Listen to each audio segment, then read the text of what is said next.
साया। ये घटना 2014 दिसंबर में इंदौर में घटी थी। उस वक्त इंदौर में ठंड का मौसम था और बेहद सर्दी पड़ रही थी। रश्मि अपनी कॉलेज की लाइब्रेरी में बैठकर पढ़ाई कर रही थी कि तभी उसकी मां का फोन आया और उन्होंने उसे बताया कि उसके भाई दीपक का एक्सीडेंट हो गया है। उन्होंने फोन पर कहा कि दीपक की बाइक एक गाड़ी से टकरा गई है और वो बहुत जख्मी हालत में है। रश्मि की मां ने उसे फौरन हॉस्पिटल बुला लिया। जिस हॉस्पिटल में रश्मि का भाई दीपक एडमिट था, वो रश्मि के कॉलेज से बस कुछ ही मिनट की दूरी पर था। वो बिना कुछ सोचे घबराई हुई हॉस्पिटल के लिए निकल पड़ी। आईसीयू रूम के बाहर रश्मि के परिवार वाले मुंह लटकाए बैठे थे। दीपक की हालत बहुत सीरियस थी, पर कुछ घंटों बाद जब डॉक्टर बाहर आए तो उन्होंने उसके परिवार वालों को बताया कि दीपक अब खतरे से बाहर आ चुका है। लेकिन होश आने पर दीपक की दर्द की चीखें हॉस्पिटल के सारे पेशेंट सुन पा रहे थे। जब दीपक को हॉस्पिटल के दूसरे रूम में शिफ्ट किया तो रश्मि उसको देखने के लिए उसके रूम में गई। रश्मि को देखते ही दीपक अचानक से गाना गुनगुनाने लगा। रश्मि चेहरे पर मुस्कान लिए चुपचाप उसके साथ की सीट पर जाकर बैठ गई। उसके एक्सीडेंट के बारे में पूछने पर दीपक ने कोई जवाब नहीं दिया। ऐसा लग रहा था जैसे उसको कुछ पता ही नहीं था।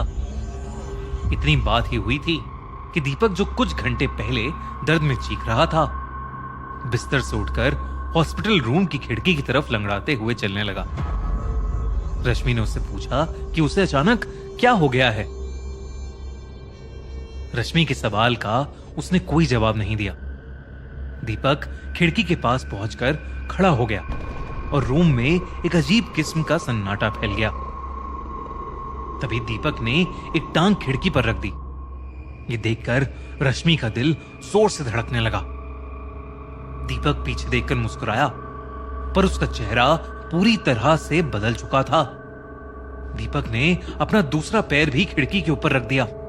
रश्मि उसकी तरफ भागी, लेकिन तब तक दीपक नीचे कूद चुका था। रश्मि ने तुरंत बाहर जाकर सबको अंदर बुलाया।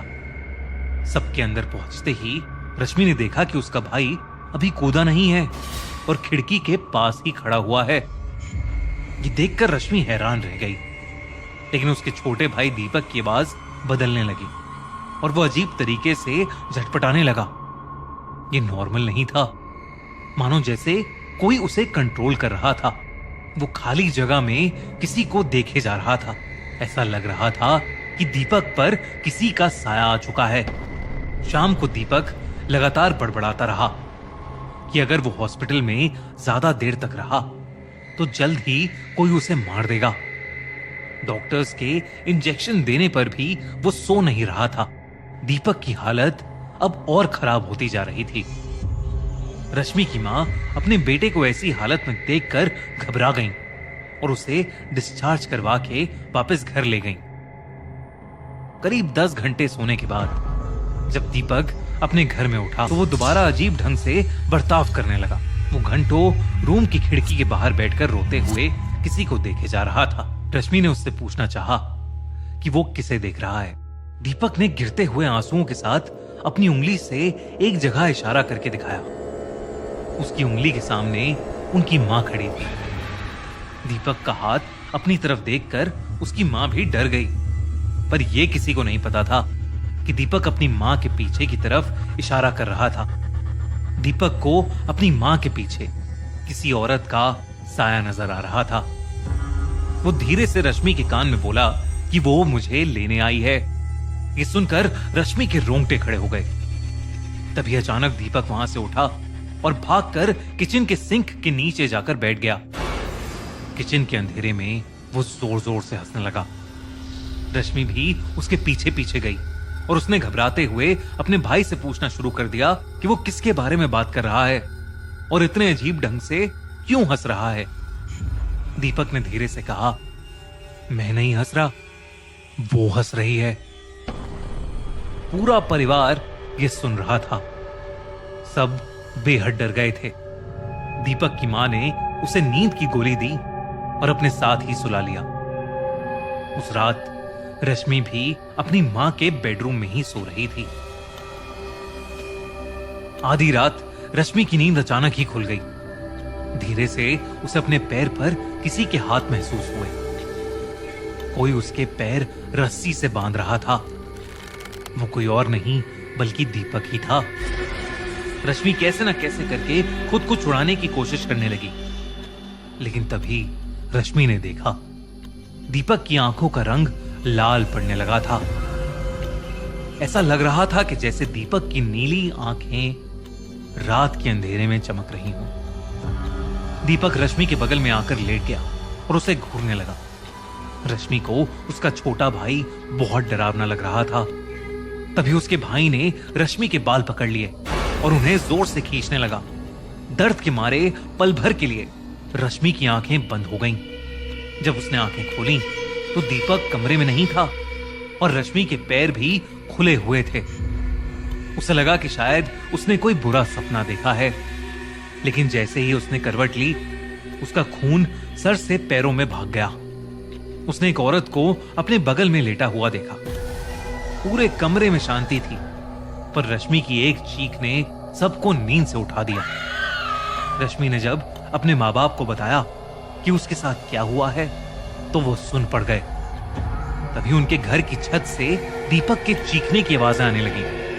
तीनों ने छत पर जाकर देखा तो दीपक खुद से ही रात में बातें कर रहा था। रश्मि और अपने पेरेंट्स को देखते ही दीपक उनकी तरफ मुड़ा और उन्हें देखकर एक अजीब ढंग से मुस्कुराया।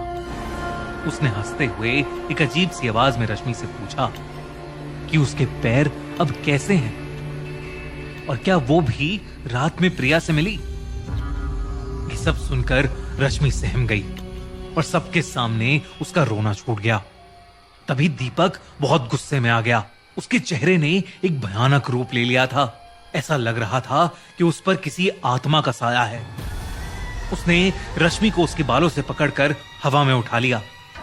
जब उनके पापा दीपक को रोकने उसके पास गए तो दीपक ने दूसरे हाथ से अपने पापा को एक जोर का धक्का दिया और वो नीचे गिर पड़े। दीपक रश्मि के ऊपर बहुत जोर से चीखा और चीखते ही अचानक बेहोश होकर नीचे गिर पड़ा।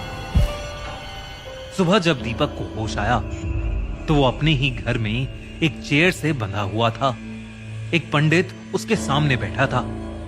पंडित ने दीपक को देखकर बताया कि एक्सीडेंट की जगह से दीपक के साथ कोई और भी वापस आया था, एक औरत जो उसी रोड पर मर गई थी।